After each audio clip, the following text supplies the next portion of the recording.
Olá, gente, bom dia. Estamos dando início a mais um Translatio Entrevista. Hoje nós estamos recebendo a professora doutora Maria Filomena Coelho, que é professora da UNB e também faz parte do PEN da UNB. Recentemente, a Filomena publicou um livro em conjunto com autores portugueses, digamos assim, na coletânea Portugal, uma retrospectiva, além de dezenas de artigos publicados, tratando de diversos assuntos. Vale ressaltar também a relação que ela tem com a história e com o direito, né, digamos assim, que inclusive deu origem, se eu não estou enganado, a um período de pós-doutorado na Universidade de Firenze, né? Então, é um prazer te receber aqui, Filomena, e espero que nós possamos passar essa manhã agradável aqui nessa entrevista. E agora eu passo a palavra para o Luan para encaminhar a primeira questão. Obrigado, Thiago. Gente, bom dia, boa tarde, boa noite para você que ou nos assiste ou nos ouve. Para quem estiver estranhando, calma, certo? Eu sei que vocês já estão acostumados com o nosso querido Dudu, mas hoje eu vou estar substituindo ele. Espero que, enfim, corresponda e esteja à altura do nosso host. E também faço parte do Translate, juntamente com o Tiago. Então a gente vai tocar aqui alguns deles de prosa com a professora Filomena. Professora, enfim, prazer conhecê-la, né? A gente já estava falando nos bastidores. É um prazer conhecê-la pessoalmente, apesar de, enfim, já ter lido trabalhos seus, assistido falas suas, inclusive na Brenda ano passado. E para a gente caminhar, né, porque eu acho que o pessoal está muito mais interessado em ouvi-la do que propriamente ouvir a mim ou o Tiago, a primeira pergunta de um âmbito mais geral é como se deu o seu interesse por história medieval, no caso. Então, obrigado, primeiro, enfim, mais uma vez, por aceitar conversar conosco hoje, por separar um tempinho, enfim, nesse ano, nesse novo 68, né, nesse ano que nunca terminou. Então é isso, professora. Prazer. Obrigada a vocês dois, obrigada pelo convite. É, não tenho muito hábito de falar sobre a minha trajetória, na verdade, eu acho que é a primeira vez que eu vou fazer isso, o que também não deixa de ser um desafio, né? Mas agradecer o convite e até porque também isso é um momento, então, que me leva a pensar em alguns aspectos, não só da minha trajetória, como da trajetória do campo, né? Entendo que é esse também o interesse de vocês nesta série de entrevistas que vocês que o Translatio organiza. Né? Me parece que o saldo também, a iniciativa, acho que ela é muito importante, interessante, e é isso. Bom, relativamente a essa primeira pergunta, o meu interesse, né, pela história medieval, na verdade, eu não me imaginaria fazendo outra coisa a não ser estudar história. Não necessariamente a história medieval, né? Isso veio depois, mas a história. Digamos que desde da escola mesmo, o meu interesse sempre foi por história, no limite a literatura. Sempre gostei muito também de ler, ler romances, contos e tal. Mas a história sempre foi, digamos, a minha grande paixão. Então, toda a trajetória do primário, do ensino médio, né, antes de entrar na universidade, sempre foi a história. Agora, bem entendido que uma história, digamos, romântica, não é? As grandes narrativas. E narrativas cheias de heróis, né? Porque narrativas históricas sem heróis, pelo menos para mim, na infância, não teriam graça, né? Então, era mesmo essa história, digamos, uma história romântica.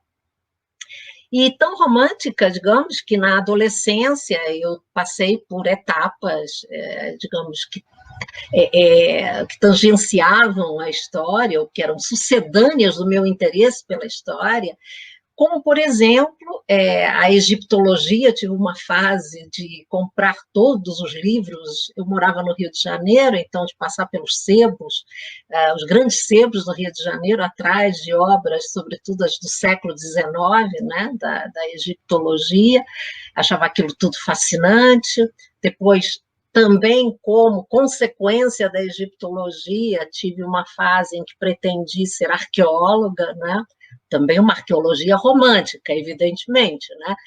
Eu queria ser arqueóloga para descobrir um palácio enterrado, não era para exatamente ficar desenterrando caquinhos, né? No meio do deserto do Saara, não era bem isso.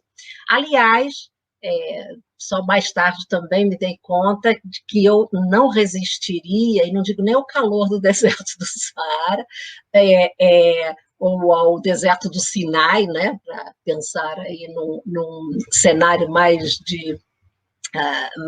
ligado à egiptologia, por exemplo, né? Mas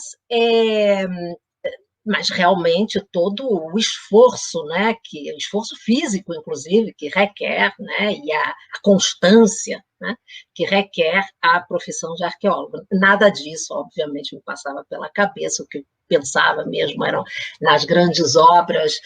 Estou pensando do Ceram, por exemplo, né, que li todas, né, e cheguei mesmo ao absurdo, às raias do absurdo, me candidatar a uma bolsa para fazer arqueologia na Grécia, e ganhei essa bolsa. Eu tinha 16 para 17 anos, mas eu precisaria que meus pais me emancipassem para que eu pudesse assinar documentos e etc. Meus pais tiveram o bom senso, na época, de dizer que isso estava fora de questão, e me disseram que eu fizesse primeiro o curso de História, e depois que eu terminasse o curso de História, se eu ainda quisesse ser arqueóloga, obviamente eu já seria maior de idade, e eu poderia fazer o que eu quisesse, inclusive ir para a Grécia fazer arqueologia. E claro que nada disso aconteceu. O curso de História foi suficiente e me abriu, enfim, muitas possibilidades, e então foi essa a trajetória que eu acabei por trilhar. Entretanto, eu digo isso porque a chegada à universidade, evidentemente, me mostrou uma outra história, né? Uma história que, inclusive, inicialmente me decepcionou profundamente. Aliás, o Henri René Marrou tem naqueles livros dele de introdução à história, ele tem uma frase que deveria ser lapidar. Ele diz que quem gosta de história não deveria fazer o curso de História. Ao que ele está se referindo? É justamente isso, né? Quem normalmente decide fazer História é porque ou tem uma visão romântica da história, então vai para a universidade achando que vai se aprofundar nessas grandes narrativas, nessas grandes epopeias, digamos assim, ou então que também era uma perspectiva da história da qual eu não desgostava, né? Ao contrário, também me fascinava, que é a história do ensino médio, né? Que é aquela, digamos assim, que é a história da conspiração, né? Ou das conspirações. Então, é aquele professor de ensino médio, que normalmente do qual todos nós gostamos, né? Que meio que se transformaram também um pouco em nossos heróis, que eram aqueles que nós entrávamos na sala de aula e eles nos diziam: você lembra do que você aprendeu sobre Tiradentes no primário? Normalmente era sempre o que a tia do primário contou. Pois bem, não é nada disso e eu vou revelar a verdade. Então, cada aula era mais ou menos uma aula revelação, né? Uma aula de bastidores. E tudo era uma grande conspiração, né? Então, digamos que eu tinha essas duas perspectivas da história, né? Quando eu escolhi fazer o curso de História, o curso universitário de História, e, obviamente, eu não encontrei nenhum nem o outro, felizmente. Eu morava no Rio de Janeiro, fiz o vestibular para História e entrei na UFRJ, no IFIX. Fiz a primeira parte do curso de História ali, e depois, por razões pessoais, me mudei para Brasília e terminei o curso aqui mesmo, na UNB, na Universidade de Brasília. Mas, então, só na universidade é que a Idade Média começou a se configurar como um objeto de estudo para mim. Ou seja, a Idade Média deixou de ser para mim uma cronologia, deixou de ser um tema mesmo de história, do currículo de história, e passou a lentamente se construir como um objeto de estudo pleno, como deve ser um objeto de estudo, creio, pleno de desafios, de complexidades, de pontas, né? Um objeto pontudo, no sentido de que ele apresenta muitos desafios mesmo para ser compreendido. Eu tive uma professora no IFIX, uma professora espanhola, que formou em Idade Média muitos dos medievalistas que estão agora atuando, inclusive no ensino superior, né? Maria Sonsoles Guerras, cuja abordagem eu não concordava inteiramente, digamos, mas ela era uma especialista em Idade Média, na verdade, né? A maior parte dos professores, estou falando do início da década de 80, a maior parte dos professores que ministravam as disciplinas de Idade Média não eram medievalistas. Eram quase sempre de outras áreas, e sobretudo História do Brasil. A maior parte dos nossos professores tinham feito suas especializações, doutorado, etc., em História do Brasil, e acabavam tendo que dar Idade Média. Né? Então, não era... Isso acontecia também com a Idade Antiga, com alguma frequência. O IFIX tinha tinha um quadro de professores um pouco diferente, é verdade, mas isso na maior parte do Brasil não era assim de forma alguma, então não havia especialistas. E Maria Sonsoles Guerras, né, a Marisol, era realmente especialista. Então ela tinha um conhecimento vastíssimo de Idade Média, um conhecimento erudito, e isso, enfim, deixava as aulas dela bastante interessantes para mim, né? Como uma jovem historiadora, bastante interessante. Foi com ela que eu li A Sociedade Feudal, do Marc Bloch, e me lembro até hoje da primeira prova que fiz e da primeira questão. E digo isso a vocês não como um fato, digamos, anedótico, não, mas porque, para mim, foi ali que se abriu realmente, talvez até nem fosse a intenção dela, mas para mim foi muito importante. A primeira questão era por que o autor deu esse título à sua obra, A Sociedade Feudal. Confesso a vocês que foi a primeira vez que eu me enfrentei a uma questão de fundo, digamos, com relação à história.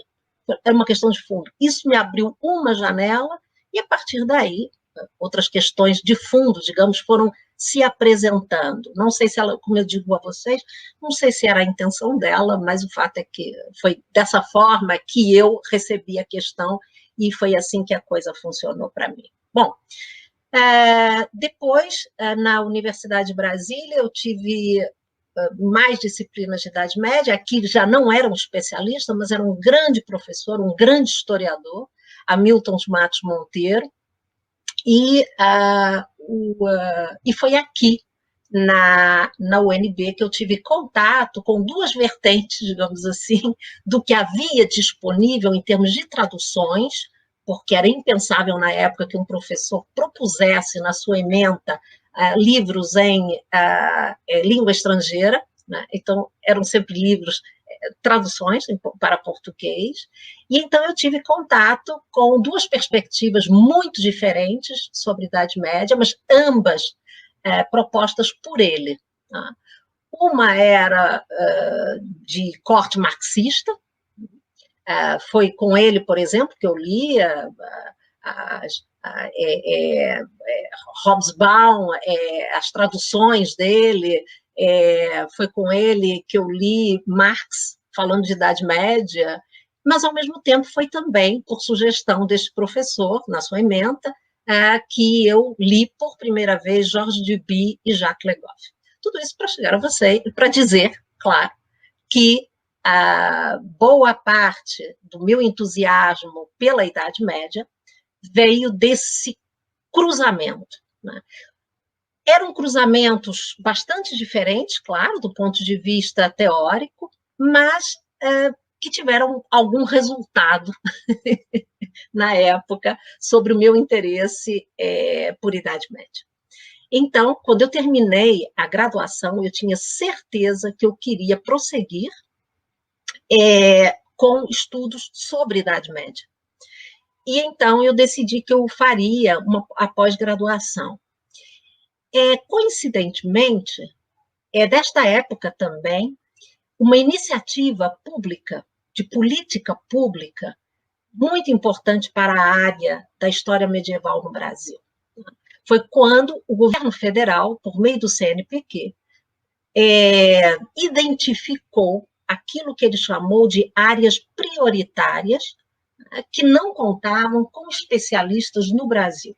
E na história, a área de antiga, medieval, história da América foram privilegiadas, né, para receberem incentivos, portanto, financiamento para financiarem, né, para que se financiasse estudos de pós-graduação de historiadores no exterior. Então, bolsas no exterior. Eu aproveitei esse momento e resolvi, então, ir para a Espanha para fazer, neste caso, o doutorado, uma vez que na Espanha não havia mestrado, havia na graduação aquilo que nós temos hoje, que é a defesa de uma monografia, digamos assim, ao final do curso, não é? Então, eles chamavam isso de tecina, né? Uma tese pequena, digamos assim. Eu não tinha a tecina, tive que fazer a tecina quando cheguei lá, para poder ser recebida no doutorado, e fiz o doutorado na Universidade Complutense de Madrid, embora com a orientação da professora Reina Pastor, que não era professora da Complutense, era professora do Conselho de Investigações Científicas, o CSIC, e então, pronto, aí fiz todo o meu doutorado na Complutense, em Madrid, e defendi a tese em 1993. E para encerrar um pouco, também, acho que já me alonguei demais, mas enfim, e acabei pesquisando, eu saí, como eu disse a vocês, a história das mentalidades, certamente, não é? Sobretudo pelo que eu lia do Duby e do Legoff, me encantaram na época, não é? E eu saí do Brasil com a ideia que eu queria estudar história medieval, mas havia dois temas que me chamavam muita atenção, não é? É claro que eram os temas que estavam na moda na época, né? Eu não inventei outros temas, né? Então, era ou história das mulheres ou história da cavalaria. Portanto, nada de muito original para a época. E na Espanha acabei juntando, enfim, história da cavalaria, e aqui é interessante também, porque quando eu disse isso à Reina Pastor, ela olhou para mim e disse, bom, sobre cavalaria já foi tudo dito, o que também é muito interessante, né, como, enfim, para um historiador dizer que já foi tudo dito, mas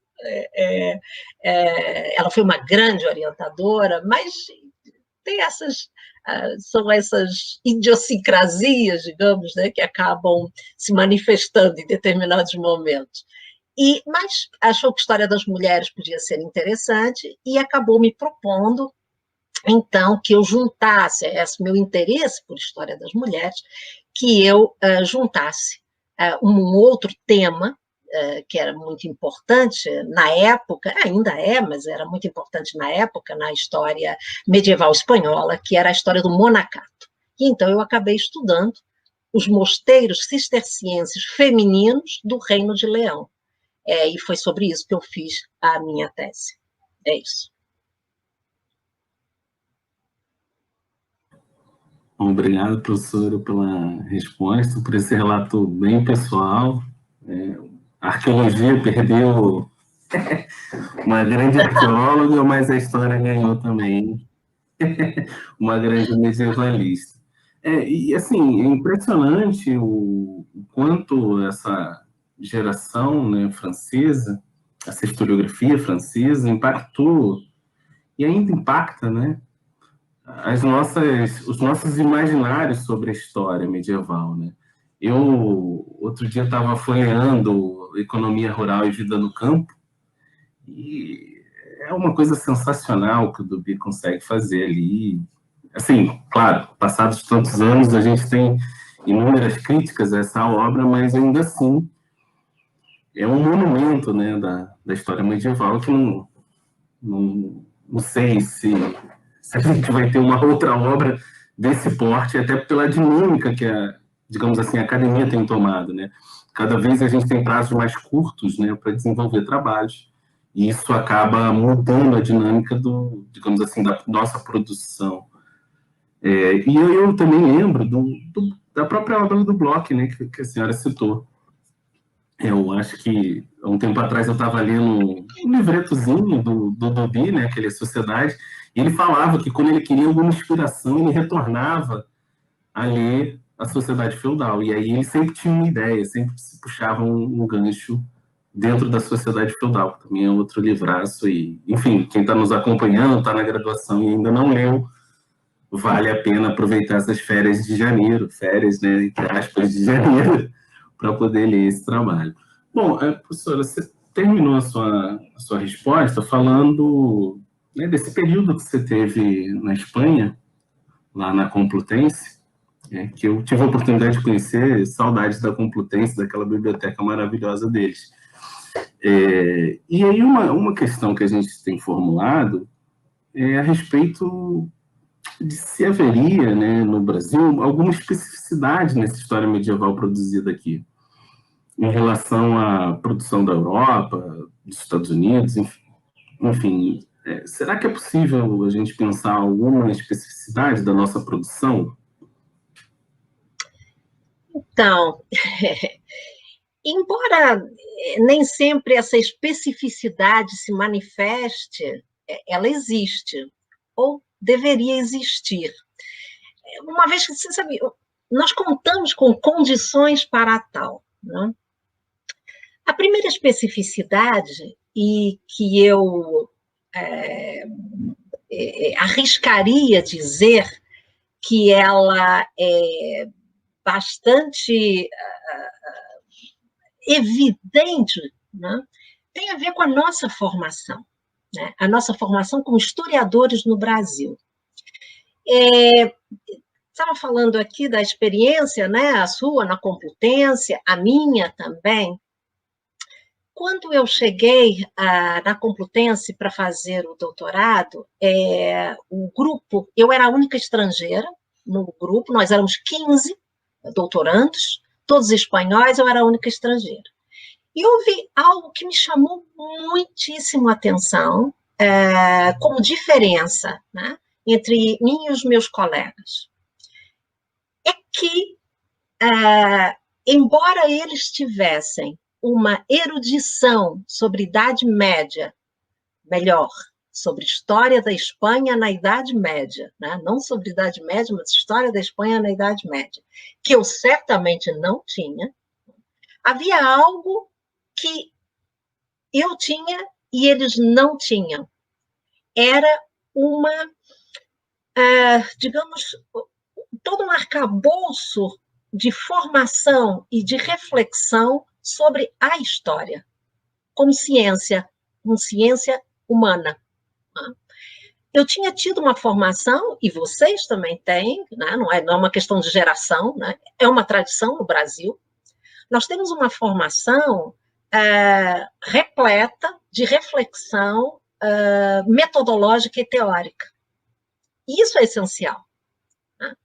A gente pensa, nós somos treinados, digamos, nós somos formados para pensar sobre a documentação, e não apenas se essa documentação é falsa, se ela é verdadeira, né?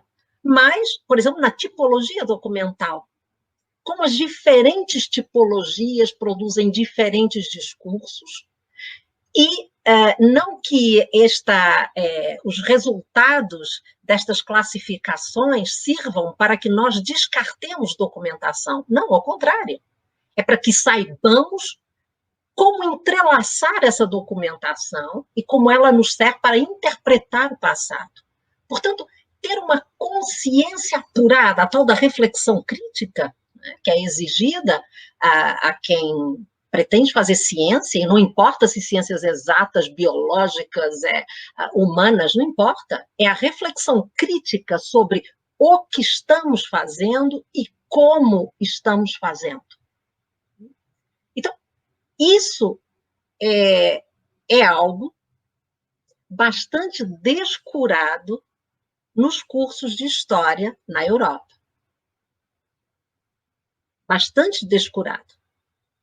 Ou seja, na Europa, e agora com o plano Bolonha, a coisa me parece que se acentuou ainda mais, mas enfim, porque os cursos de graduação ficaram mais exprimidos, com menor duração, mas as disciplinas dos currículos são disciplinas voltadas para conteúdos, basicamente para conteúdos. Há muito pouco espaço para reflexão teórica e metodológica. Ora, eu creio que digamos que essa seria uma especificidade que nós deveríamos, em medieval, em qualquer outra área da história, mas o nosso campo aqui é a Idade Média, né, deveria aparecer de forma bastante forte. E isso seria uma especificidade muito importante. E por que eu disse inicialmente que ela existe, mas às vezes é como se não existisse? Porque muitas vezes nós vemos medievalistas brasileiros simplesmente copiando, não é padrões, é quase que conteúdos, porque, na verdade, trata-se muito mais de conteúdos do que de um padrão, enfim. Né? Então, é uma pena isso, porque nós teríamos muito a contribuir se trilhássemos, né, ou se tirássemos todas as consequências dessa formação acadêmica que recebemos.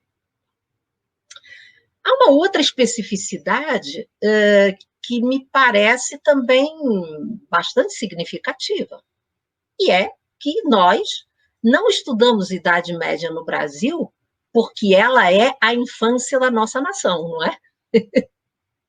Ou seja, nós não temos nenhum compromisso, ou não deveríamos ter, já é outra história, mas nós não temos nenhum compromisso com a nação francesa, com a nação portuguesa, com a nação espanhola, né? Nós não tivemos uma cultura escolar que nos tenha formatado como cidadãos, né, que se reconhecem num determinado passado. Nós não fomos, num passado medieval, digo, da cronologia medieval, nós não fomos formatados assim pela nossa escola, pela nossa formação escolar, né? Não fomos formatados dessa maneira. Então, digamos que esse viés nacionalista que muitas vezes é encontrado enfim, na produção medievalista europeia, por exemplo, nós não deveríamos refletir na nossa produção esses padrões. Às vezes eles aparecem, mas eu creio que eles aparecem nas produções brasileiras porque se trata de uma produção, quando isso ocorre, trata-se de uma produção que não foi devidamente pensada na sua elaboração, né? Não houve uma reflexão crítica por parte do historiador no momento de interpretar os documentos, no momento de escrever seu texto, e acaba repetindo padrões que ele importa de forma, muitas vezes, isso, inconsciente quase. Né? Então, creio que sim, há duas especificidades que deveriam ser extremamente profícuas na nossa produção. Então, a primeira são essas vantagens, vou chamar de vantagens, essas vantagens da nossa formação metodológica e teórica, e a outra, que é essa ausência de um viés nacionalista. Então, isso deveria resultar numa produção acadêmica bastante específica. Acho que essa seria a nossa grande contribuição. Professora, obrigado pela resposta. Inclusive, é uma das coisas que realmente a gente vem pensando muito, e eu acho que o intuito do nosso projeto, né, e de vários outros que o Translate está tocando, de ouvir, enfim, vocês, medievalistas que ajudaram e que ainda estão construindo o campo aqui no Brasil, é justamente pensar no que tornaria minimamente a nossa história, o tipo de produção historiográfica em Idade Média aqui no Brasil, algo específico ou não. Inclusive, acho que a própria entrevista do professor Mário Jorge, ele citou que, eu acho que bem ou mal, a ausência de certos vícios nacionalistas na nossa historiografia, enfim, por si só, como a professora também comentou, já seria uma especificidade minimamente interessante para a gente pensar, né? Então, eu acredito que compartilho também do pensamento que, pelo menos como o currículo brasileiro das grandes universidades ele é montado em história, eu acho que nós brasileiros, nós historiadores brasileiros, temos uma formação teórica, enfim, relativamente forte. A gente se preocupa muito para além das questões meramente formais e estéticas de um texto acadêmico, né? Existe uma reflexão teórica, existe uma reflexão metodológica em torno de um objeto que a gente está se propondo a estudar. E quando falamos em história medieval, mais ainda, né? Por fim, a gente teve recentemente o grande debate da BNCC sobre justamente a relevância de estudar a história antiga e de estudar a história medieval aqui no Brasil e que, enfim, quais os impactos diretos, né, enfim, pelo menos na minha perspectiva de um presentismo extremamente conservador e tacanho, né, de viver no presente, mas quais seriam os impactos diretos na formação de nós, historiadores, em estudar a história antiga e história medieval por ser um passado que não nos pertence. Então, nesse sentido, pensando nessas reflexões e pensando nos comentários anteriores, qual seria, professora, para você, pelo menos, como você, enfim, encara a função social do medievalista aqui no Brasil? É enorme, claro. Não? Afinal, não é? Nós somos seres sociais, né? E é fundamental termos consciência, né, sobre o papel que exercemos na sociedade da qual fazemos parte. Não é? Então, antes de mais nada, antes de pensar no papel social do medievalista, temos que antes pensar no papel social do historiador. Insisto, um dos grandes problemas, talvez, do medievalismo no Brasil é que que o medievalista esquece, antes de mais nada, que ele é historiador. Então, primeiro, nós devemos colocar nosso papel de historiadores na frente da especialidade. Porque, às vezes, há defesas do campo da medievalidade que me parecem, enfim, um pouco... enfim, fora de tom, digamos, né, para não ser assim, muito dura com relação à crítica. Mas vamos começar pelo papel social do historiador. O que faz o historiador, ou pelo menos o que se pretende hoje em dia que seja o papel do historiador? Hoje o papel do historiador é interpretar o passado. Interpretar o passado pela necessidade, primeiro, né, relativamente ao fato de sermos seres sociais, como eu disse. Né? Ora, qualquer ser humano, né, precisa, para viver, precisa de memória, né, do campo individual. Construímos memórias, né? É a memória que faz a conexão entre o que dá sentido ao nosso presente, né? Elaboramos o ontem, né? Hoje elaboramos o ontem e montamos uma conexão com o futuro. nem que seja como uma vontade, nem que ou então pelo lado negativo do que não queremos, né? Não queremos. Né? E para viver, Freud já nos ensinou, né? Não vou aqui tentar fazer análises ou propor reflexões psicanalíticas, né? Porque seria, obviamente, muito arriscado fazer, mas, assim, brevemente, dizer que é muito importante, em termos de memória, aquilo que queremos lembrar e aquilo que queremos esquecer, ou aquilo que precisamos esquecer também, inclusive como trauma, né? Então, são as estratégias, né, que individualmente vamos desenvolvendo, né, para poder viver, para conseguir viver, né, como vivemos com a nossa experiência. Ora, no campo das sociedades humanas, algo muito similar acontece. Há uma necessidade absolutamente essencial de lidar com a memória. A memória como um alimento também, né? Que nos move, que move as sociedades. É aqui que se estabelece a relação entre o presente e o futuro, é esse passado. Né? Então, como é que se elabora o diálogo entre esses três momentos, que, no fundo, né, é um só momento, é o presente, é do presente que se trata. Então, os historiadores têm esse papel, o papel de interpretar o passado, claro, selecionar, né, e explicar nossas memórias, portanto, vejam, é de grande responsabilidade, né? É um papel social muito importante.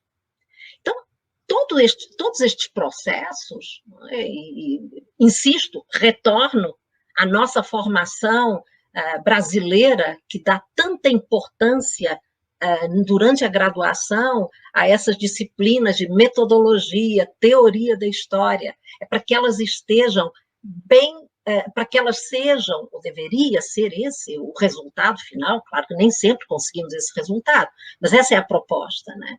De fornecer ao historiador, então, instrumentos para que ele tenha absoluta consciência do que significa e das consequências de selecionar determinada fatia do passado, ou de vestígios do passado, e não outros, né? Como compor esses vestígios? Isso vai incidir, isso vai ter resultado na memória da sociedade. Uma memória que, como vocês sabem, tem também diversos níveis, né, aos quais a população tem acesso ou não, que a cidadania tem acesso ou não. Talvez a de maior impacto seja aquela, então, dos bancos escolares. Então, que tipo de história, né, nós vamos oferecer nos bancos escolares? Quem está escrevendo esses livros de história? Esses livros de história estão possibilitando aos nossos alunos aquilo que se chama alfabetização histórica? Não são conteúdos. É que os pequenos cidadãos entendam que, relativamente à memória da sociedade, há escolhas. Não só os nossos antepassados fizeram escolhas como agentes históricos, como depois a maneira como nós lembramos das escolhas deles é também fruto de escolhas. Isso é alfabetização histórica. Portanto, vejam, estamos muito longe, nesta proposta, estamos muito longe de meros conteúdos que estamos vivendo. Ora, com relação à Idade Média, para chegar à Idade Média, me parece que, primeiro, em termos de cronologia, se pensarmos, né, em termos de fatia de tempo, a Idade Média são aproximadamente 1000 anos. Portanto, é claro que é muito importante estudar a Idade Média. Só apenas por isso, pelo fato de ser um período enorme da história da humanidade, né? Então, descartar, como você dizia, Luan, ou já não sei nem se foi o Tiago, né? Então, descartar isso da formação, né, dos cidadãos brasileiros, né? Extrair essa fatia de 1000 anos da história, né? Me parece completamente absurdo. Assim como com relação à antiguidade, evidentemente. Mas existe um outro fator, que é o que se engendrou na história do Ocidente ao longo desses 1000 anos. E o que se engendrou, e aqui eu acho que o verbo é esse mesmo, porque é algo como que se engendra, se tece, né? O que se tece ao longo desses 1000 anos na história do Ocidente é, em grande medida, e digo aqui mesmo sem afã de protagonismo da área de medieval, mas em grande medida, a cultura política e os valores nos quais nos assentamos até hoje. É claro que estou falando do cristianismo. Então, entender as lógicas do cristianismo, e eu não digo aqui cristianismo, não estou, obviamente, me referindo ao cristianismo como mera religião da forma como nós entendemos religião hoje, mas realmente como uma proposta de construção da sociedade. Uma proposta que tinha várias facetas, todas elas importantíssimas. A faceta espiritual, sem dúvida, era uma das suas aparências mais chamativas, né? Mas tem várias facetas, como eu disse, e a faceta política, a faceta econômica, a faceta cultural, nada escapou ao cristianismo, nada escapou à lógica cristã. Então, compreender, estudar, compreender como é que essas lógicas foram sendo construídas pelos homens e mulheres em sociedade é fundamental. Né? Portanto, não se trata, vejam, aqui já está, já volto à alfabetização histórica. Não se trata de aprender, digamos assim, conteúdos eruditos, não é? Que possam dar uma imagem, né, do historiador ou do jovem historiador, né, de alguém que sabe coisas antigas. Então, quem foi Carlos Magno, quando nasceu, quando morreu, quantos filhos teve, né? Quem foi o primeiro rei de Portugal, Afonso Henriques, quem for, ou alguma coisa assim, né? Para encantar os parentes, né, no almoço de domingo. Não se trata disso. Trata-se realmente de compreender como é que a sociedade ocidental, neste caso cristã, ocidental, ao longo de 1000 anos, foi construindo as suas estruturas de poder, as estruturas de dominação, as estruturas de exploração, né? Como é que ela se constituiu, recorrendo a quê, fazendo que escolhas, e aqui a ideia de escolha é muito importante, porque não se trata de um destino manifesto, né? Então, a alfabetização histórica é fundamental nesse sentido, né? Para que pequenos cidadãos, desde os bancos escolares até a universidade, e depois também, compreendam que a maneira como chegamos até aqui, a maneira como somos hoje, é fruto de um passado, não há dúvida, mas um passado que é resultado em si próprio de escolhas feitas por homens e mulheres em sociedade. Então, homens e mulheres, uns que tinham mais possibilidade de escolher, inclusive de desenhar a sociedade, de desenhar as formas da sociedade, outros que não tiveram a possibilidade de escolher. Então, vejam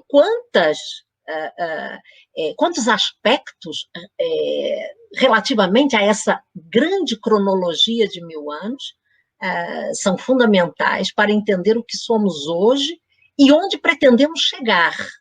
Não é o que fatalmente seremos amanhã, mas é aquilo também fruto de escolhas, enfim, e que faremos. Então, penso que o papel social do medievalista, né? Para além do historiador, deveria ser esse. Papel que deve ser consciente, uma vez mais. O que eu estou dizendo aqui nem deveria ser necessário dizer, né? Porque fazer ciência significa ter consciência do que se está fazendo, e não simplesmente de ir, né? Sendo carregado por uma moda, né? Sendo carregado pelos documentos, muito comum, né? O historiador se encanta com os documentos e acha que é suficiente dizer com as próprias palavras o que está dito já nos documentos, portanto, um relato, um relator, né? Um relator de documentos, portanto, muitas vezes de maneira absolutamente ingênua. Então, papel social só será cumprido realmente com as consequências que se espera dele, se ele for resultado de uma permanente reflexão crítica. É isso. Se o Thiago me permite, breves comentários acerca da fala da professora, eu acho que, de certa maneira, acho que o papel da gente, acho que o comentário ele foi perfeito nesse sentido, de que antes de especialistas, medievalistas, antiquistas, modernistas, enfim, nós somos historiadores e a professora falou, não deveria ser uma novidade que existe, ou pelo menos deveria existir uma responsabilidade social de nós, enquanto profissionais do campo, da área, de fazer essas reflexões críticas, até mesmo dentro dos nossos próprios trabalhos, né? Porque muitas vezes a gente, por conta de uma aproximação, até mesmo que demasiada da nossa temática, do nosso objeto, a gente, por vezes, inconscientemente, acabamos nos comportando quanto mero tradutores dos períodos ou dos documentos que a gente estuda, né? E eu acho que, enfim, por vezes também alguns especialistas, alguns historiadores acabam dourando a pílula no sentido de que, ok, para a gente defender a nossa função social, a nossa relevância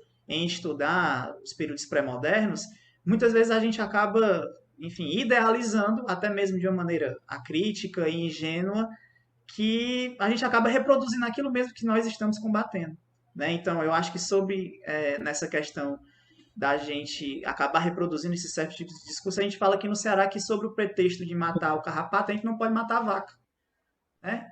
E a gente acaba matando a vaca muitas vezes em fazendo essas reflexões. Então, eu acho que, enfim, a resposta foi perfeita. Posso acrescentar uma coisa?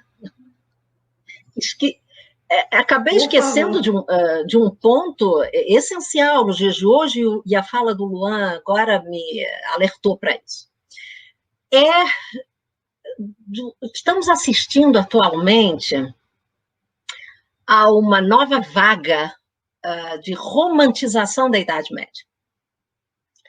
E digo nova vaga porque isso não é novidade, né? A Idade Média serviu muitas vezes para essa visão romântica do passado, uma visão romântica, claro, a serviço do presente. É assim que a coisa funciona, né?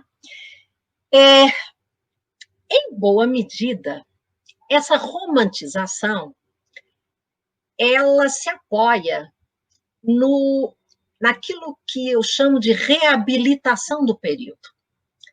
Essa reabilitação, ela, por exemplo, no Brasil, e também em outros quadrantes, mas no Brasil, ela se deve, em boa medida, à influência, de novo, né, de Jacques Le Goff e Georges Duby, da história das mentalidades. Aliás, o Jacques Le Goff foi um incansável reabilitador da Idade Média. O Georges Duby talvez um pouco menos, mas o Jacques Le Goff tomou isso mesmo como uma bandeira, muitas vezes uma bandeira institucional. Embora ele tenha dito algumas vezes que ele não gostaria de viver na Idade Média, ele disse isso, ele diz isso, me parece, inclusive, creio que na introdução, talvez, à civilização do Ocidente medieval. Agora eu não estou muito certa, mas há um momento em que ele diz claramente: eu não gostaria de viver na Idade Média. Com tudo que eu digo que a Idade Média teve, renascimentos, revoluções, né? Então, toda a ideia de que a Idade Média também foi um período fantástico, tá? Não é só o Renascimento, não é só a Idade das Luzes, mas a Idade Média também foi um período fantástico, tá?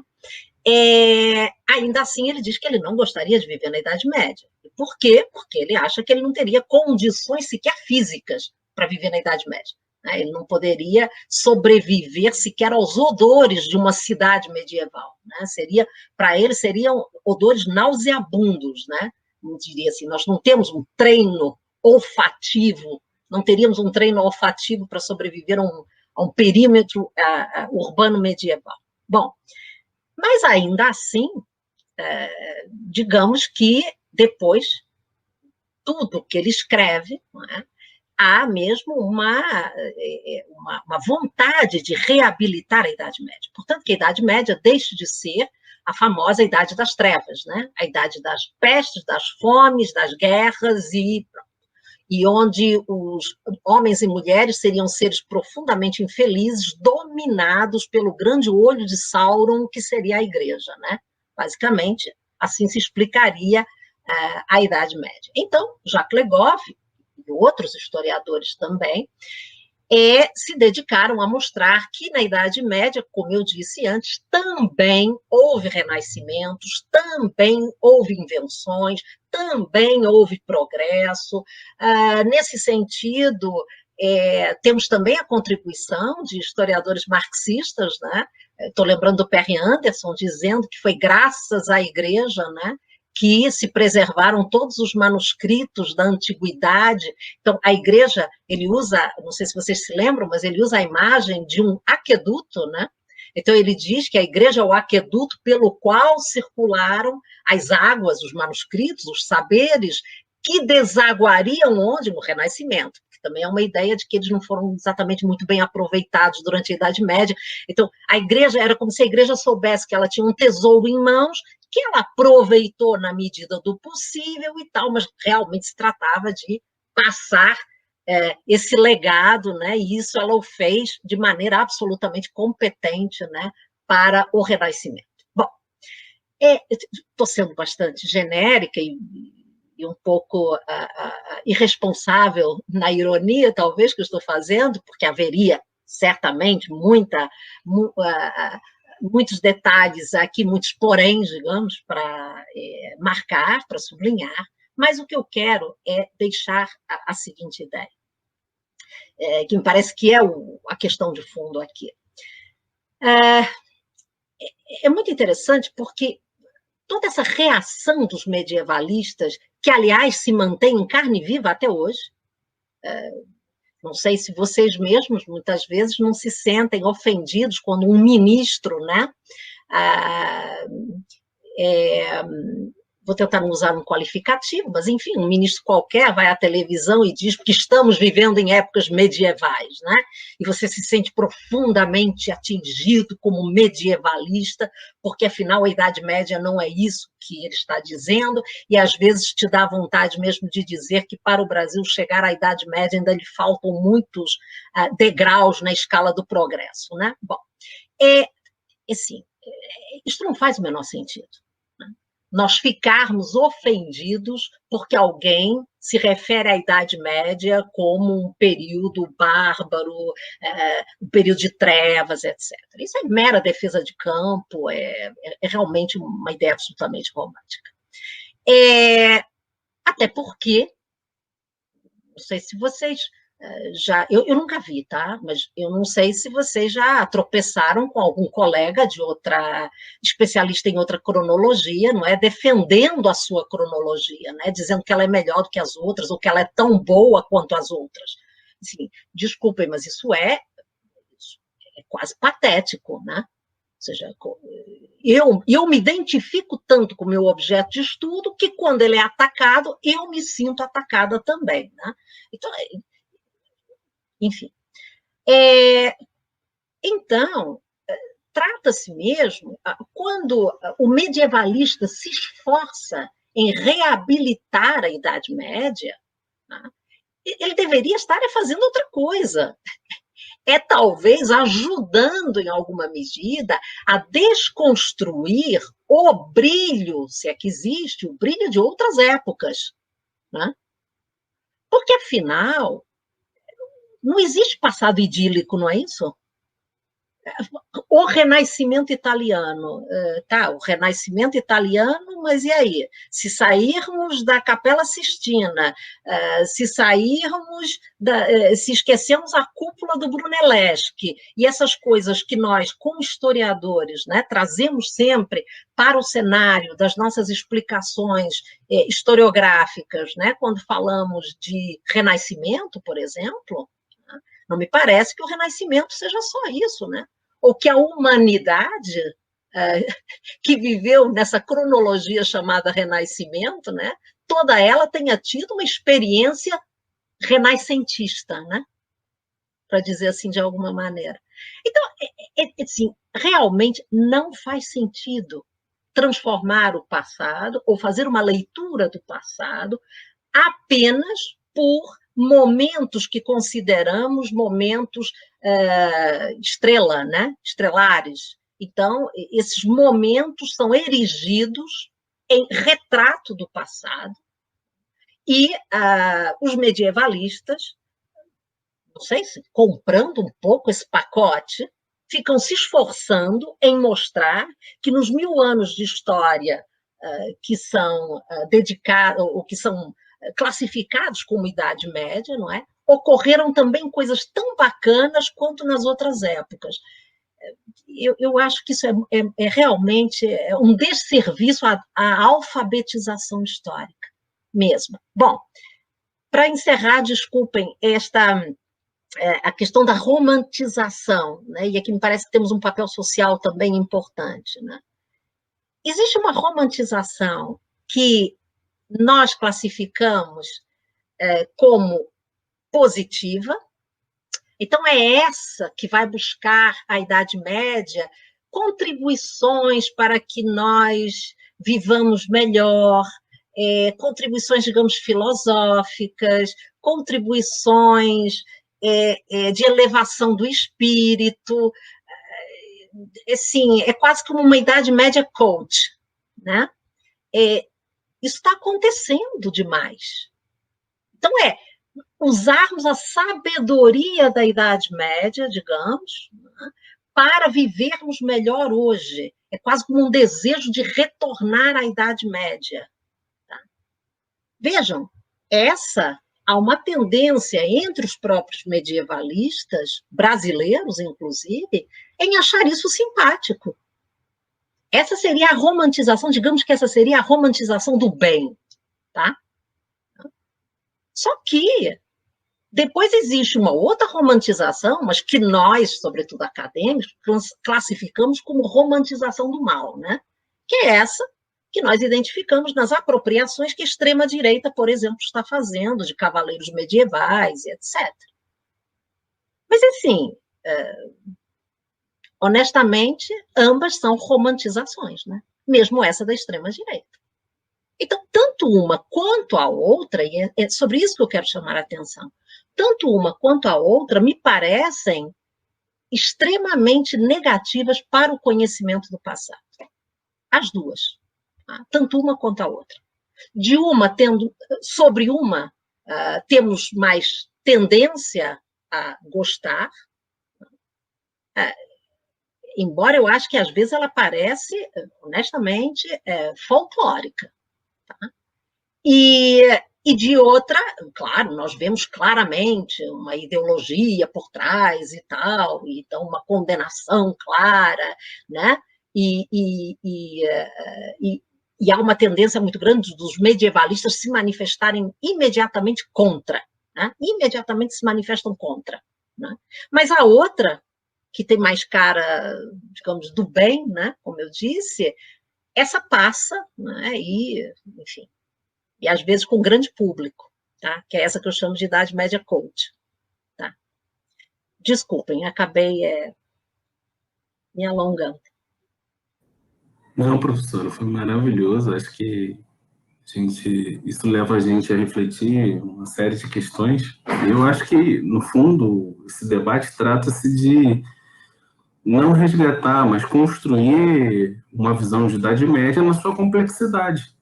Né? Perceber que a Idade Média, a Antiguidade, a Idade Moderna, elas são complexas tanto quanto é o mundo atual. Eu acho que isso que falta em muitos níveis. E aí eu me lembrei aqui, só para a gente encaminhar para a próxima questão, de quando recentemente eu escrevi um pequeno textinho para o Facebook acerca das apropriações da Idade Média pela extrema-direita portuguesa. E aí, na pesquisa que eu fiz, se apontavam duas direções. Uma, por um lado, uma visão positiva da Idade Média pela extrema-direita, e do outro, uma visão negativa da Idade Média pela esquerda. Mas ambas tinham um imaginário sobre o que era a Idade Média, e ambos, a gente pode colocar, tinham uma visão meio que incompleta, para ser bem generoso sobre esse período. E aí falta muito ainda, ao meu ver, porque isso não é uma visão só, digamos assim, do público em geral, isso está dentro da academia. Então, a própria academia acaba reproduzindo esse tipo de visão nos seus trabalhos, enfim, na própria dinâmica de construção e debate, né? Debate num sentido bem generoso, porque muitas vezes ele não existe, né, dentro do próprio campo. Mas aí, para a gente encaminhar para a próxima questão,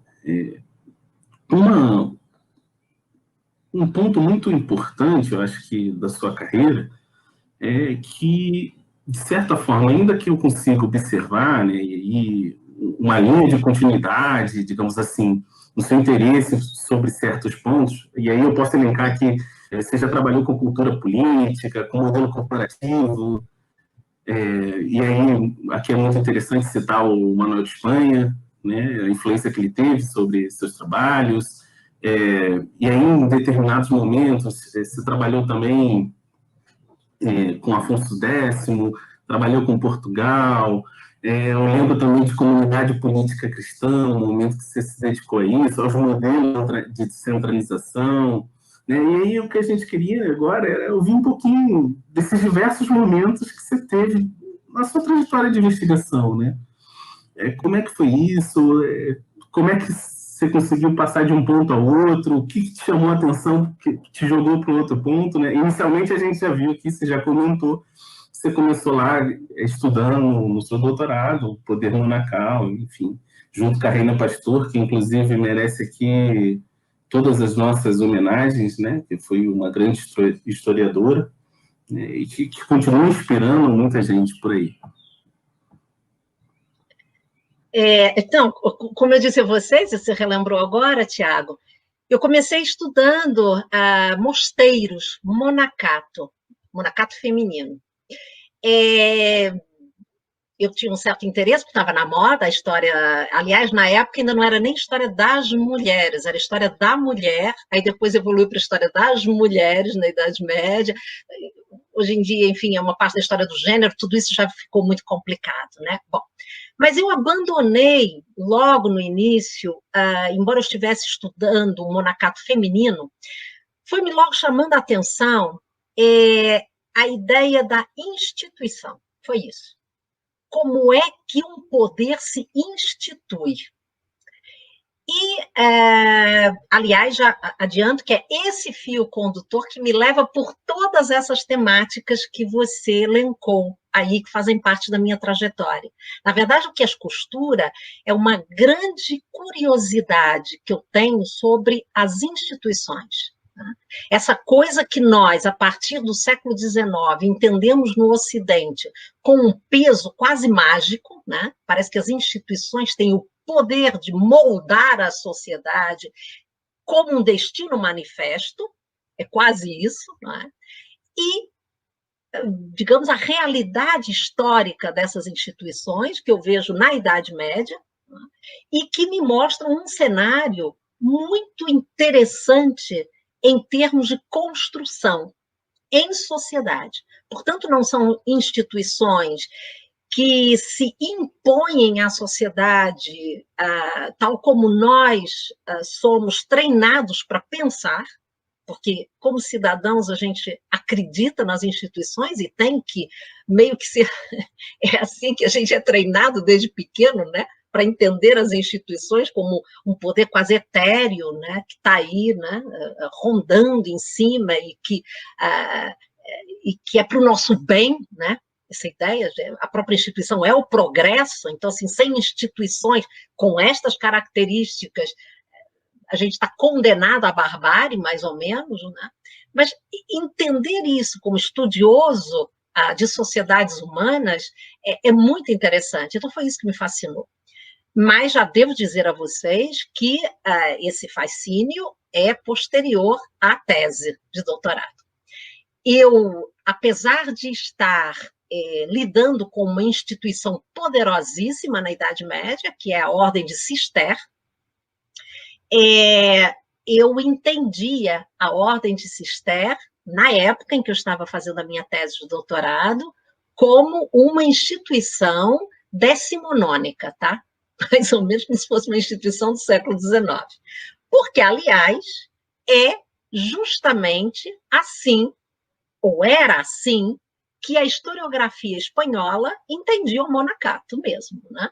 Então, havia, digamos, duas formas de entender o monacato que se completavam, e eu utilizei ambas na tese, porque era como um modelo de análise, e foi esse que eu usei. Tá? O que é um problema metodológico imenso, mas, enfim, nem vou entrar nisso agora. Mas, então, eram duas perspectivas, e eu usei ambas na tese. Uma era o estudo dos domínios monásticos, uma maneira de usar a documentação, de interpretar, não sei nem bem se é interpretar a documentação, é arranjar a documentação e narrar essa documentação, tá? Digamos assim, escrever sobre ela. Que é bastante, enfim, mais econômica do que social, mas que era dos domínios, portanto, entender os mosteiros como senhores feudais, então, e arrumar a documentação dessa forma, dar uma lógica, né, à documentação que permitisse enxergar a exploração feudal desses mosteiros, e, ao mesmo tempo, uma outra perspectiva, que era relativamente à ordem monástica a qual esses mosteiros pertenciam, que deveria ser analisada por meio das suas produções normativas. Portanto, as regras monásticas, enfim, as distincções, por exemplo, da Ordem de Cister. Então, tudo isso deveria ser conjugado a essa documentação de um corte mais econômico, tá? Econômico da maneira como nós entendemos hoje. Bom, eu fiquei, eu lidei com um aparato documental, um corpus documental imenso, porque eu acabei analisando vários mosteiros, aliás, todos os mosteiros que pertenciam a uma configuração, enfim, de filiação do mosteiro das Huelgas de Burgos, né? Então, acabei me guiando também por esse enquadramento jurídico e institucional, portanto, uma maneira muito institucionalista de ver a coisa. O corpus documental foi imenso e eu fiquei muito satisfeita ao final, porque eu tinha dado conta de toda a minha documentação, né? Tinha encontrado uma lógica para aquela documentação toda, né? Então, estava muito contente. Até que, finalmente, li um livro, depois que eu entreguei a tese, antes de defendê-la, li um livro que eu tinha comprado antes e que estava mais ou menos aí esperando o momento ideal para ser lido. É um livro do Pietro Costa, que é um jurista, historiador, né? Pietro Costa, da Escola de Florença, sobre a jurisdição na Idade Média. O livro chama-se mesmo Jurisdictio. Um livro escrito em 1969, portanto, eu tinha comprado no final da década de 80, já bastante depois, mas um livro que não teve grande repercussão, mas que eu comprei também, já não me lembro em que circunstâncias, mas estava aí, eu tinha achado interessante, porque era sobre a jurisdição na Idade Média. E depois que eu entreguei a tese, eu li esse livro. Esse livro não fala de monacato, esse livro não tem nada a ver com o tema que eu, diretamente, digamos, da minha tese, mas ele me mostrou algo que, a partir daí, passou a me orientar em termos da trajetória dos estudos sobre as instituições na Idade Média. Era a inadequação, ou melhor, a pobreza de usarmos o conceito de instituição, tal como ele é concebido a partir do século XIX, para compreender ou para explicar as instituições na Idade Média.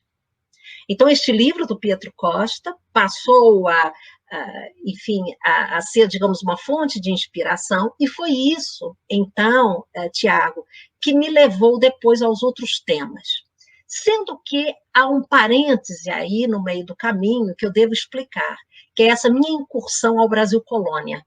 E foi aí que eu tive contato com a Espanha, que viria também a ser extremamente frutífero para os meus estudos com a Idade Média. É que, fruto ainda do fascínio que o Legoff exerceu sobre mim na graduação, e depois ainda um pouco, a longa Idade Média era algo que parecia fazer muito sentido para os estudos do Brasil, né? Essa longa Idade Média. Então, eu resolvi, no ano 2000, fazer um pós-doutorado para provar não, melhor, experimentar, né? Eu queria experimentar, por meio de um exercício intelectual, até que ponto essa proposta de uma longa Idade Média seria operativa ou não. E foi isso que me levou, então, a tentar compreender aquilo que eu chamei de forma talvez um pouco abusada demais, de lógicas jurídicas feudais em Pernambuco no século XVIII, né? E que causou arrepios em alguns, mas tinha esse propósito. O título também tinha um pouco a proposta mesmo de desafiar o leitor, né? Quem sabe fazê-lo comprar o livro, mas foi isso, um exercício intelectual mesmo. E nisso eu tive a grande sorte de ser acompanhada pelo professor Antônio Manuel Espanha, que continuará deixando grande saudade, pela sua grande inteligência, pela sua grande generosidade intelectual. Bom, então foi isso que me levou a esse percurso, ou a esse... pode parecer para alguns um pouco uma mudança de rumo, alguma coisa, mas não, porque a minha preocupação continua, apesar de pensar na longa Idade Média, eu continuava interessada em entender como é que o poder se institucionaliza em sociedade. E aí eu acabei trabalhando com um conflito jurisdicional, porque a ideia da jurisdição continuou, então, me acompanhando. Bom, depois desse pós-doutorado, eu voltei à Idade Média, nunca saí da Idade Média, na realidade, como eu disse, uma espécie quase de veleidade intelectual e tal, mas então retornei à Idade Média, prossegui com essa minha preocupação de entender como é que o poder se institucionaliza na Idade Média, quais são as lógicas, as estratégias, a sofisticação do poder na sua elaboração. Isso daí é muito importante. E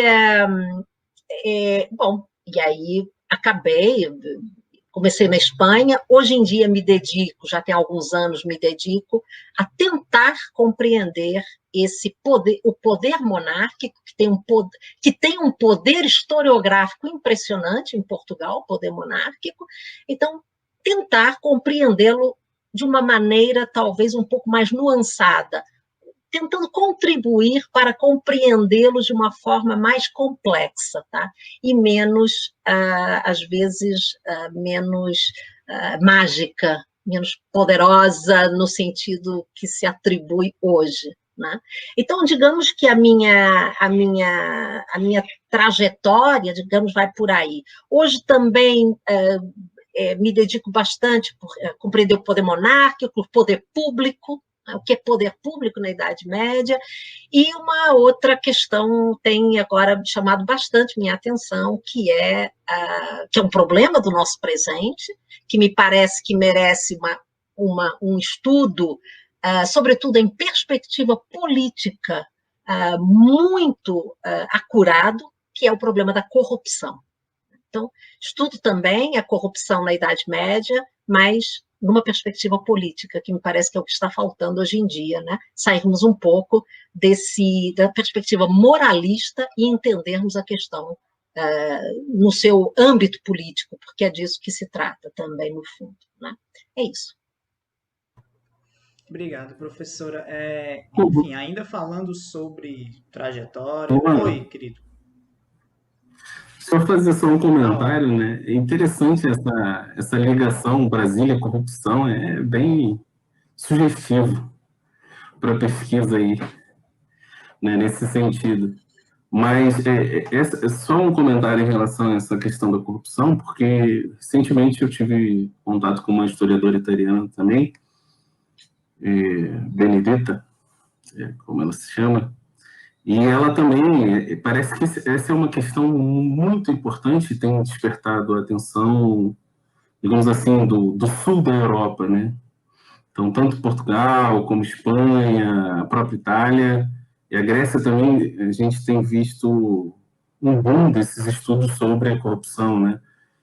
E justamente de países onde a gente teve nos últimos anos escândalos absurdos sobre esse tipo de prática. Então, é bem interessante porque, de certa forma, é algo que tem surgido a partir de uma demanda social, como a própria Filomena já veio destacando na questão anterior, né? Então, só para destacar isso, que não é um movimento só brasileiro, digamos assim, o estudo da corrupção, mas que é algo que parece que veio para ficar, né? As livrarias cada vez mais têm mais interesse sobre essa temática. Então, só para destacar. Só uma questão, Tiago, com relação à corrupção, é só preciso cuidado para não cairmos na tentação de promover uma operação Lava Jato no passado, né? Porque isso está acontecendo também. Né? E com relação à Idade Média, isso, digamos que é bastante...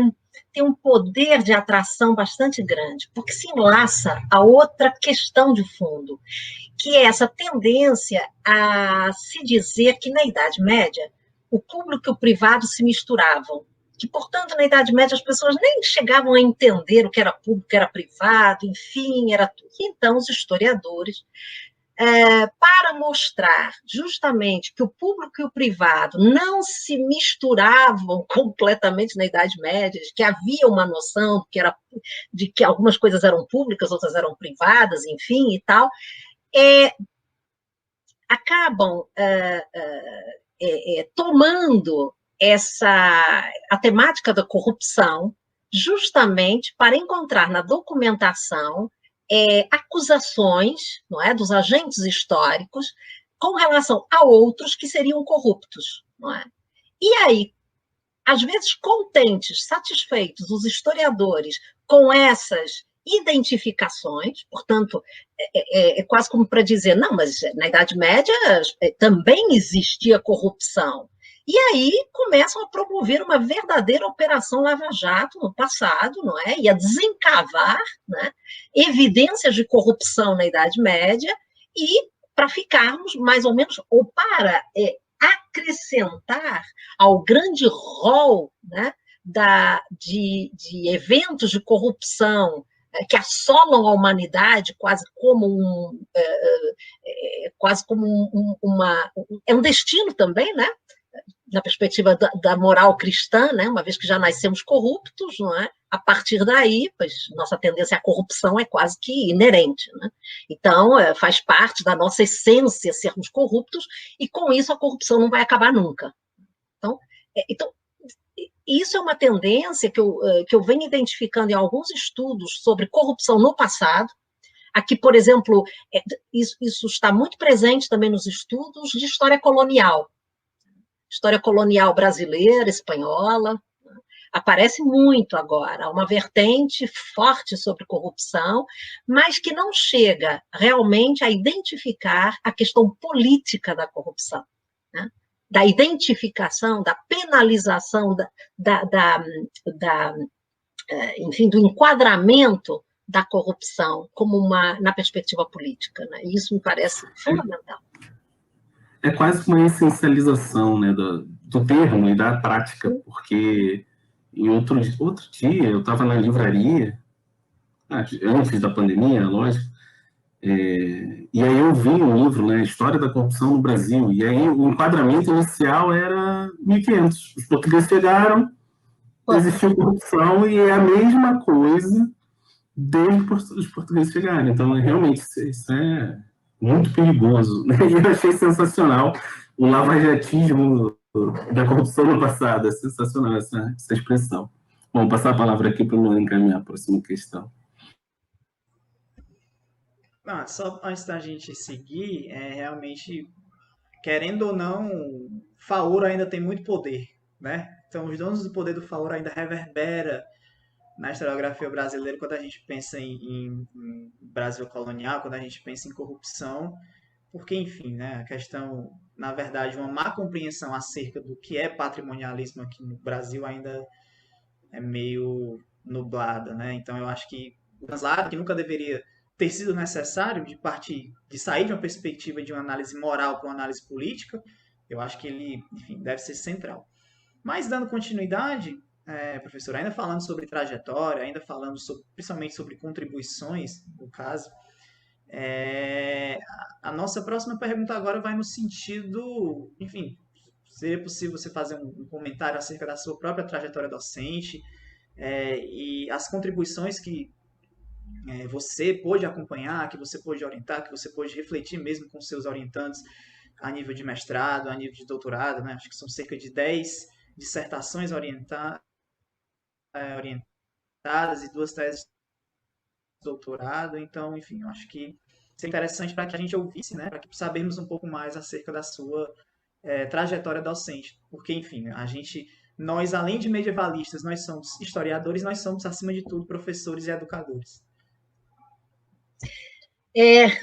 Bom, eu disse a vocês que eu fui beneficiada, né, por uma política pública de promoção, né, da área de história medieval no Brasil, porque o Estado, e aqui eu insisto em dizer Estado, no caso foi um governo, né, mas depois ficou como uma política de Estado durante um tempo, e isso é muito importante, compreendeu, e me parece que bem, né, que a história de um país não se resume à sua própria história, né, mas a história do mundo.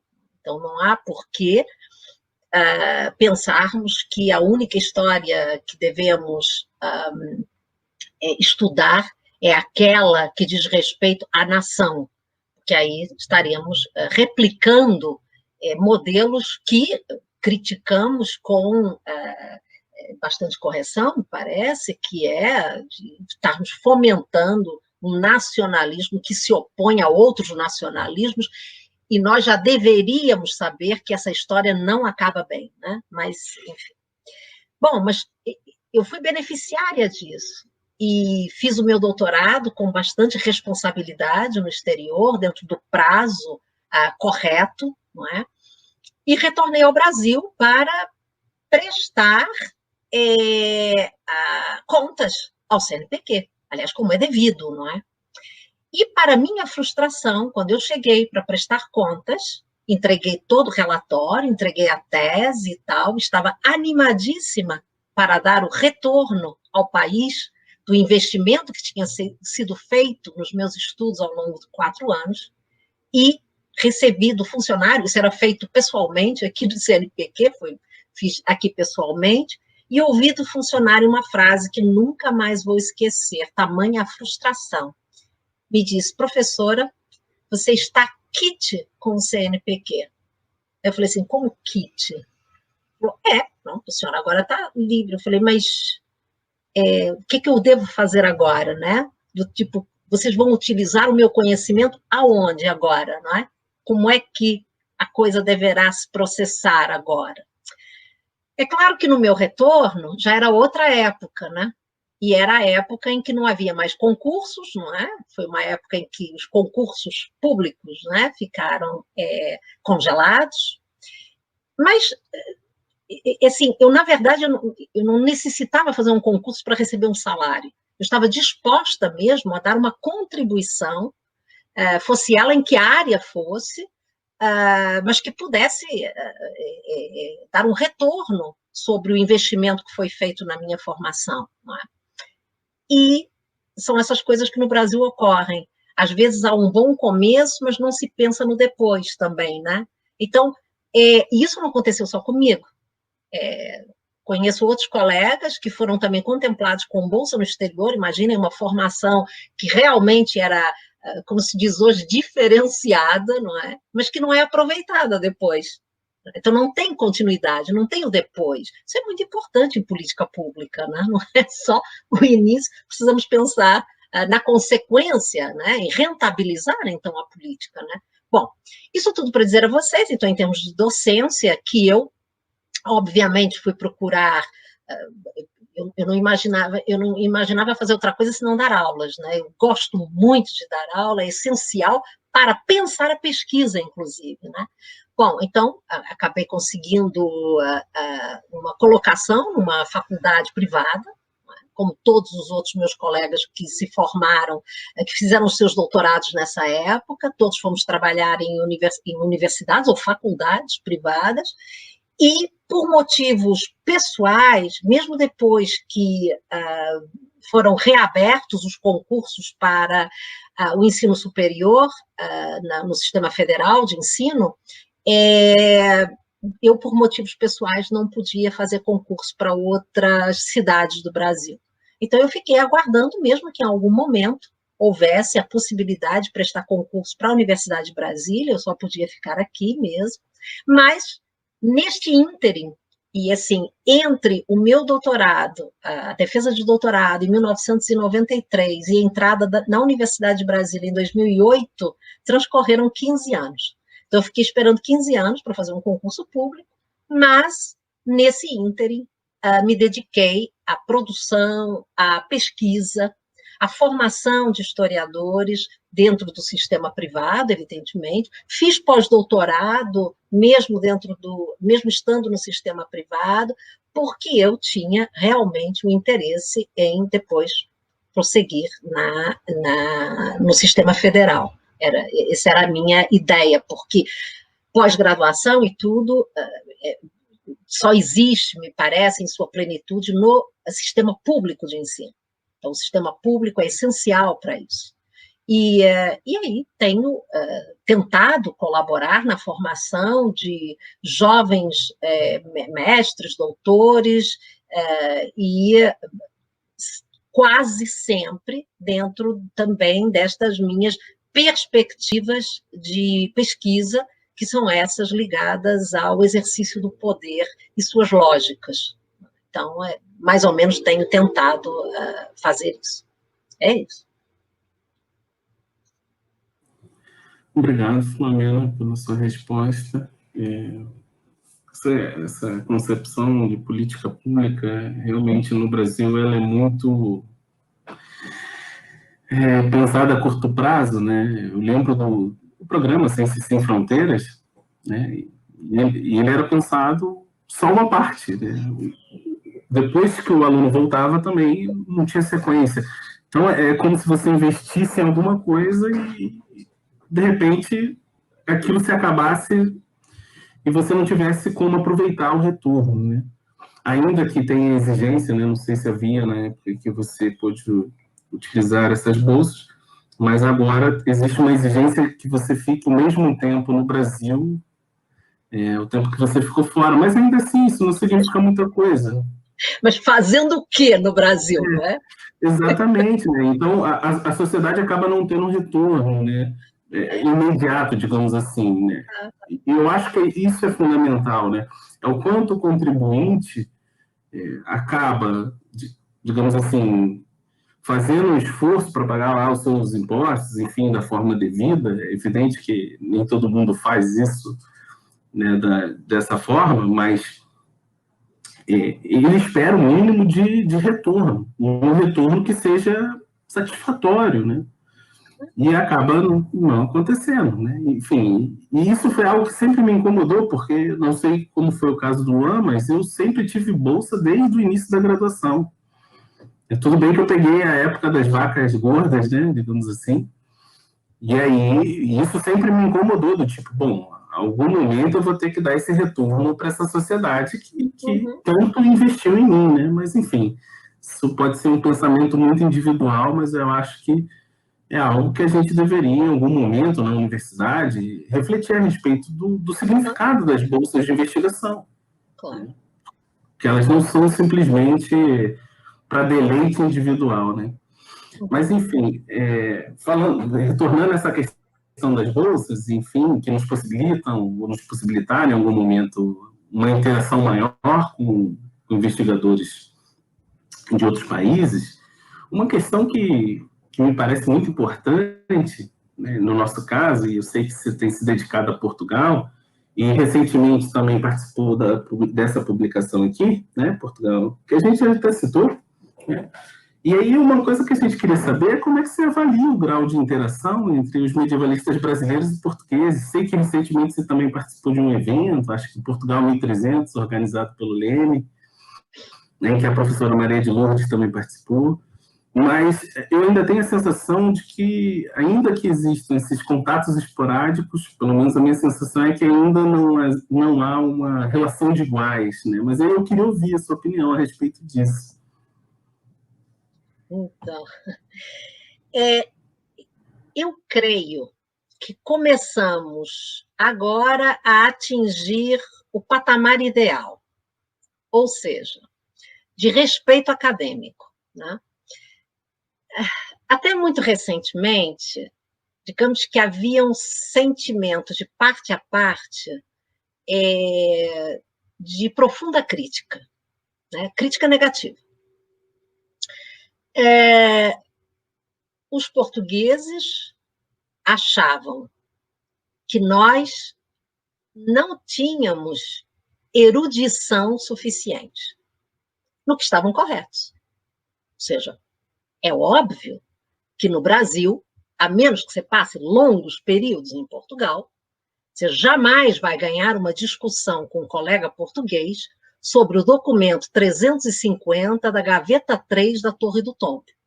Jamais. Claro.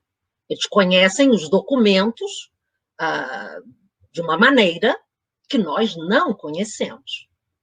Então, assim, antigamente, era muito frequente que, depois de uma exposição que nós fizéssemos em algum congresso sobre alguma questão ou um tema da história de Portugal, o colega português dissesse, de maneira sempre muito respeitosa, muito educada, não há dúvida, mas dissesse que você não conhecia o documento X, e esse documento X, teoricamente, implodia tudo que acabava de ser dito. Ora, diante disso, né, a menos que trouxéssemos o documento ali, né, no momento, não havia, digamos, às vezes, muito o que contestar, né? Mas, do lado de cá, também havia uma crítica muito séria, que, embora os colegas portugueses conhecessem todos os documentos, conseguissem muitos citar de memória vários as leis de Dom Afonso II, sei lá, de 1211, né? Que conseguissem, enfim, tivessem toda essa erudição necessária ao ofício do historiador, porque é necessário ter erudição também, não há dúvida, mas o faziam de uma maneira que, enfim, era uma maneira classificada de várias formas, mas basicamente era positivista, ingênua com relação às fontes. Portanto, que os colegas portugueses assumiam o que estava escrito nas fontes e o diziam de outra maneira. Por exemplo, com relação a períodos mais tardios da história medieval portuguesa, havia mesmo, muitas vezes, uma identificação, uma tentativa de identificar na historiografia portuguesa o Fernão Lopes, né?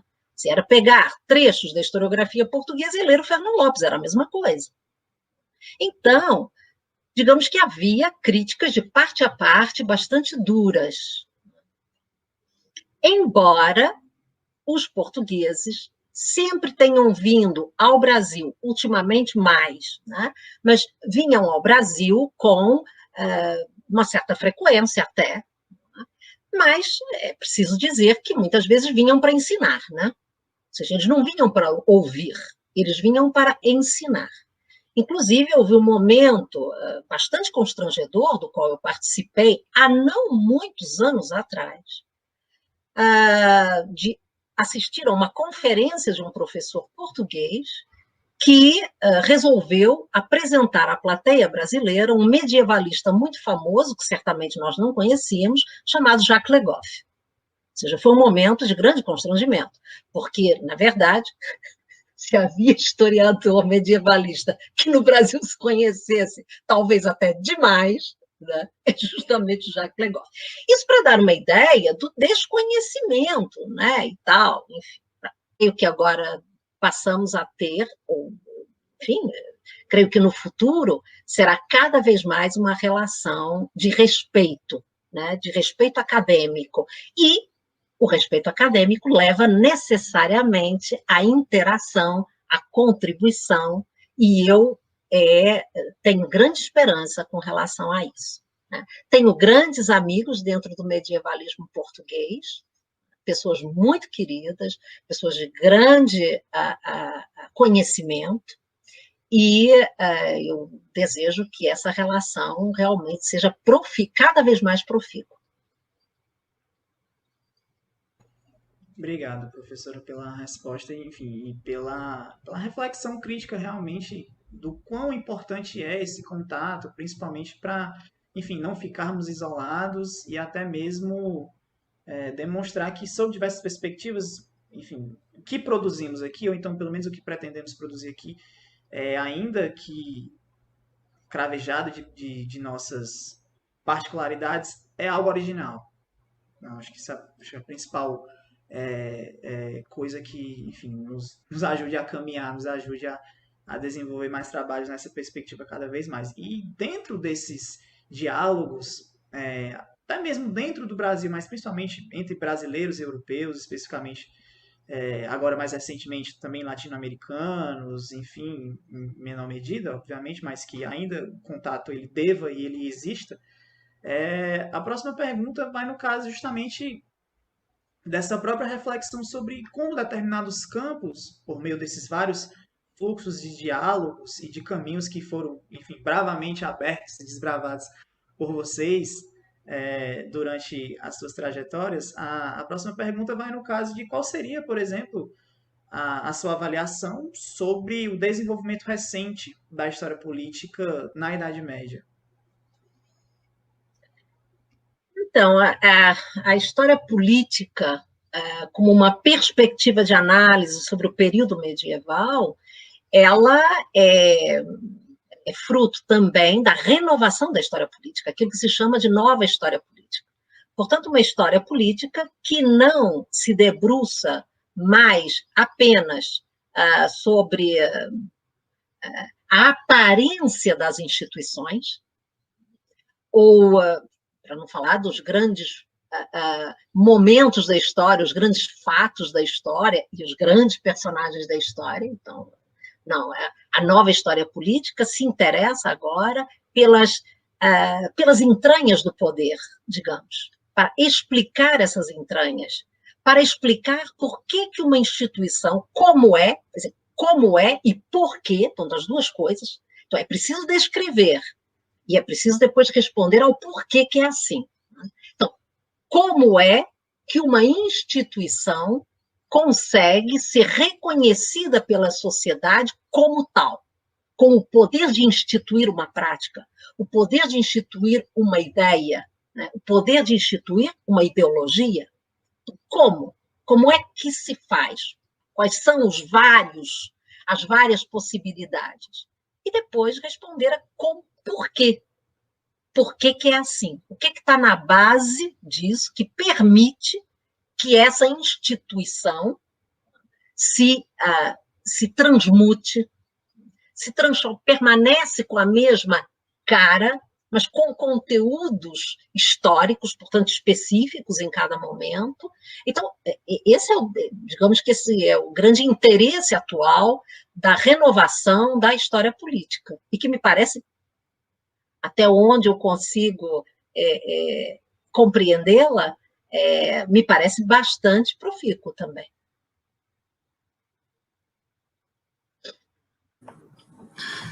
Obrigado, professor.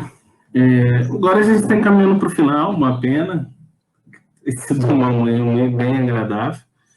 E, geralmente, uma questão que a gente formula para os nossos convidados, o Eduardo sempre conta uma anedota. Imagine que um garoto, uma menina, uma jovem estudante do curso da UNB bata na porta lá do seu gabinete e fale: professor, eu queria muito estudar história medieval, né?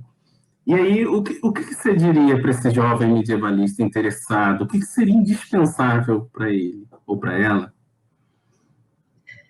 A primeira coisa é que ele seja, primeiro, um bom historiador. Isso é essencial. Não adianta você achar que conhece tudo sobre a época de Carlos Magno, né? Eu conheço tudo, eu sei quando Carlos Magno chegou ao poder, eu sei quantos filhos teve, eu sei quais as batalhas, enfim, né? Eu sei quando ele foi coroado pelo Papa. Então, assim, eu tenho uma ampla erudição sobre a Idade Média. Eu sei paleografia, eu sei latim. É claro, isso são instrumentos, né? Conhecer quando Carlos Magno existiu, quando ele reinou, tudo isso nos ajuda a colocar o tema no tempo. Mas isso não nos ajuda a explicar o passado, na verdade. Então, para explicar o passado, para interpretar o passado, numa perspectiva em que mostre o que se selecionou do passado, por que se interpreta de tal forma e não de outra, para compreender, inclusive, a tradição historiográfica sobre o tema, e que muitas vezes está naturalizado em nós, e que nós sequer percebemos. Para isso é preciso ser historiador primeiro. Então, é impossível, realmente, eu creio nisso firmemente, é impossível ser um bom medievalista sem ser, primeiro, um bom historiador. É impossível, não há como. Porque quando investimos apenas naquilo que chamamos de erudição, estamos fadados, certamente, a repetir lógicas interpretativas que não são conscientes. Creio que esse, por exemplo, é o desafio da famosa história global, ou de conseguirmos nos livrarmos da famosa perspectiva eurocêntrica, né? Não adianta mudar a geografia. Não adianta eu começar a estudar a história da China se a minha perspectiva ao interpretar o poder, por exemplo, de um grande imperador, for a perspectiva, sei lá, napoleônica, né, mais ou menos.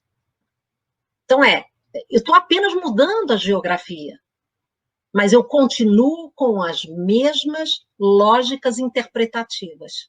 Eu valorizo determinadas coisas em detrimento de outras. Por quê?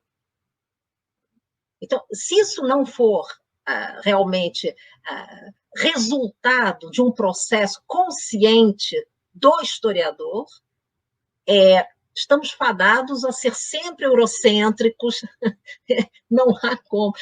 Podemos ir estudar os pigmeus, qualquer coisa, não importa. Ou seja, a estrutura está lá, porque ela é quase que naturalizada, ela é inconsciente. Então, para ser um bom medievalista, que é uma outra época, não é isso? O passado é também um país estrangeiro, também, não é? Também, é absolutamente necessário que a gente tenha todos esses instrumentos dos quais nos socorremos no nosso ofício, dominados, e dominados significa conscientes, ter uma consciência sobre eles, inclusive sobre os seus limites, né? Aquilo que eles não dão conta, aquilo que eu não vou conseguir explicar. Isso tem que estar claro também. Ciência moderna hoje, não importa que ramo da ciência, ela é, sobretudo, em seus procedimentos, ela é transparente. Ela tem que ser transparente ao leitor, ao público. Ela tem que estar lá, todos os passos têm que estar lá explicados. Por que se tomou determinada decisão, por que se deixou outras coisas de fora, como é que eu juntei uma com a outra, quais são as limitações dessa interpretação. Então, é isso. Para ser um bom medievalista, é preciso ser antes um bom historiador.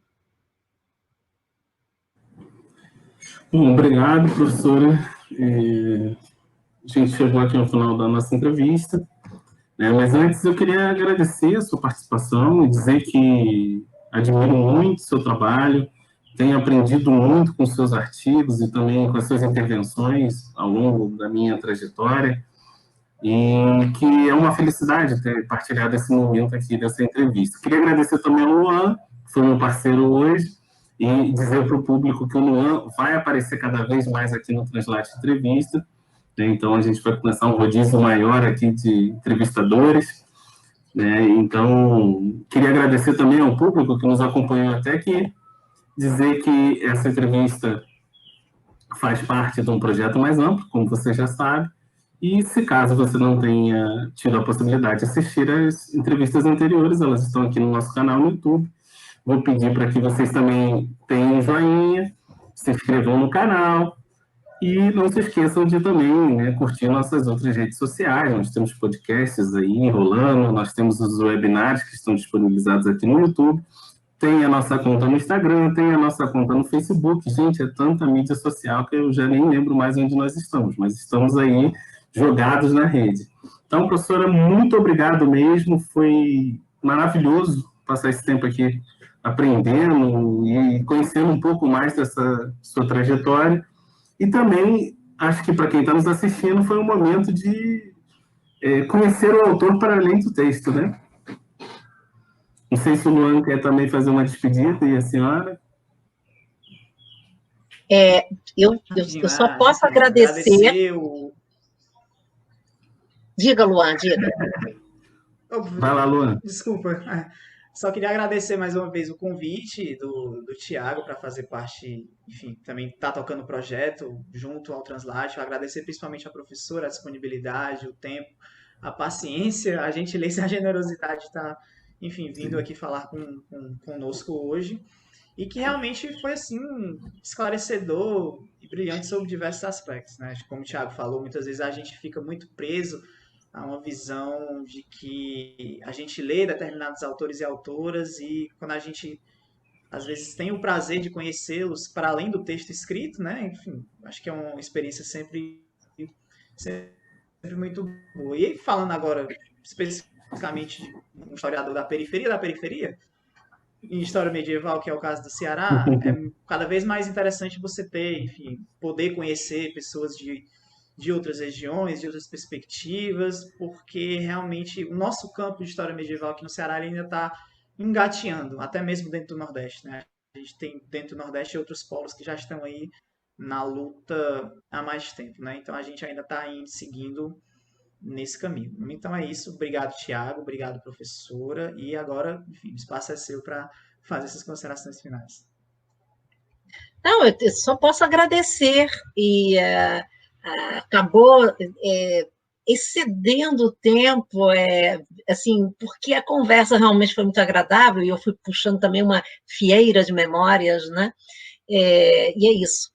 Só posso agradecer a todos e enfim, aos ouvintes, espectadores, não sei, e desejar sorte agora, que vocês não desanimem, porque eu acho que o projeto é muito interessante mesmo. Bom, é isso, pessoal. A gente se vê na próxima semana. Grande abraço.